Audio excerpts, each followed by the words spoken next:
Hello friends मैं आसो इते जनप्रिय उच्चतर माध्यमिक विद्यालय पथारत और आज এটা स्पेशल भिडिओ हम और भिडिओ एकदम एकदम खतरनाक हम तो आज मैं मैं बहुत एक्साइटेड हो आसो और कारण आज मैं उड़ाजाहाज उड़ाजाहाज तो क्यों उड़ाम माने कि करिम एटु माने कि हब उड़ाई माने तो सविशेष मैं आपनालोকক माने जनाम और भिडिओটোर लगत थকক अंतिमले चाब केनेকৈ उड़ाओ कि হয় तो বলক ভিডিওটো আৰম্ভ কৰো।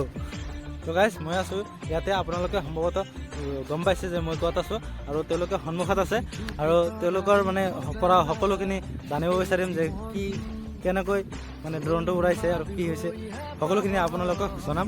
মানে মই তেওঁলোকৰ ওচৰত যাম আৰু গৈ সকলোকেইটা মানে প্ৰশ্ন উত্তৰ বিচাৰিম। তো বলক। তো গাইজ সম্ভৱতঃ ভিডিওটো ভাল লাগিব, ভাল লাগিলে লাইক কৰিব, কমেন্ট কৰিব আৰু ফেসবুকৰ পৰা হলে শেয়াৰ কৰিব আৰু ইউটিউবত যদি নতুন হয় তেনেহলে সাবস্ক্ৰাইব কৰিব।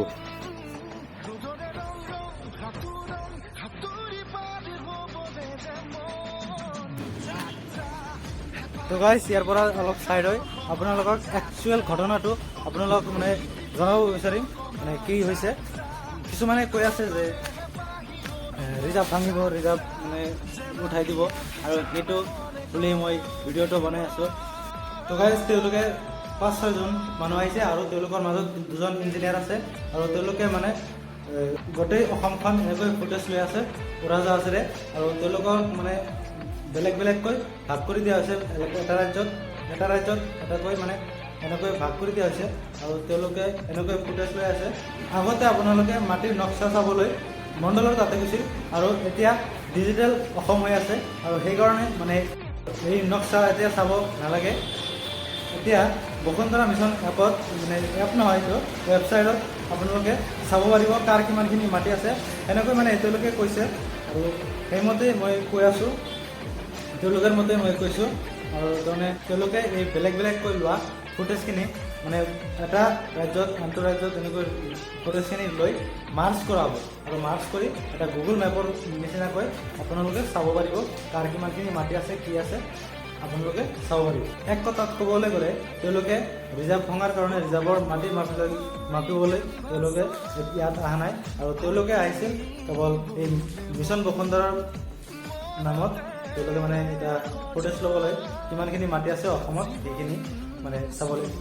তো গাইজ ইয়াত মানে মই গৈ আছোঁ আৰু চাওক কিমান মানুহ ইয়াত, মানুহ একদম মানুহে কিমান ৱাও চাওক কিমান ডাঙৰ জাহাজ আৰু মই এক্সপেক্টেড কৰিব নোৱাৰোঁ কিমান ডাঙৰ জাহাজ।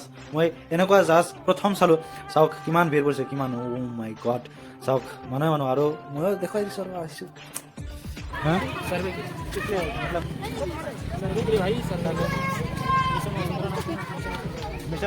তো গাইজ এতিয়া মানে বেটাৰীটো ইনচাৰ্ট কৰি আছে আৰু ইনচাৰ্ট কৰি এতিয়া বাঠাৰে আধা লগাই আছে আৰু এতিয়া লৈ গৈ আছে উৰাবলৈ আৰু আপোনালোকে চাই থাকক। এতিয়া উৰাই দিয়া হ'ব প্লেনটো আৰু ইয়াক এতিয়া সুধিলোঁ যে কিয় তাৰমানে উৰাই আছে, তাৰমানে ক'লে যে মেপিঙৰ কাৰণে আৰু এতিয়া উৰাই দিছে। কিমান ওপৰত আহিছে চাওক কিমান ওপৰত দিছে, একেবাৰে সূৰ্যৰ কাষত দিছে। একদম ল'ৰা ছোৱালীয়ে চাই আছে আৰু ইয়াতে লেপটপেৰে চাই আছে কিমান মাটিকালি হৈ আছে। আৰু এতিয়া জাহাজটো নমাই অনা হৈছে, চাওক এইটো চাওক। তো আজিৰ কাৰণে ভিডিঅ'টো ইমানতেই আৰু যদি আপোনালোকে ফেচবুকৰ পৰা চাই আছে তেনেহ'লে পেজটো ফ'ল' কৰিব আৰু এটাকৈ শ্বেয়াৰ মাৰি দিব আৰু যদি ভিডিঅ'টো ভাল লাগে তেনেহ'লে লাইক কৰিব আৰু ইউটিউবত পৰা চালে যদি আপুনি নতুন হৈ থাকে তেনেহ'লে চেনেলটো ছাবস্ক্ৰাইব কৰিব।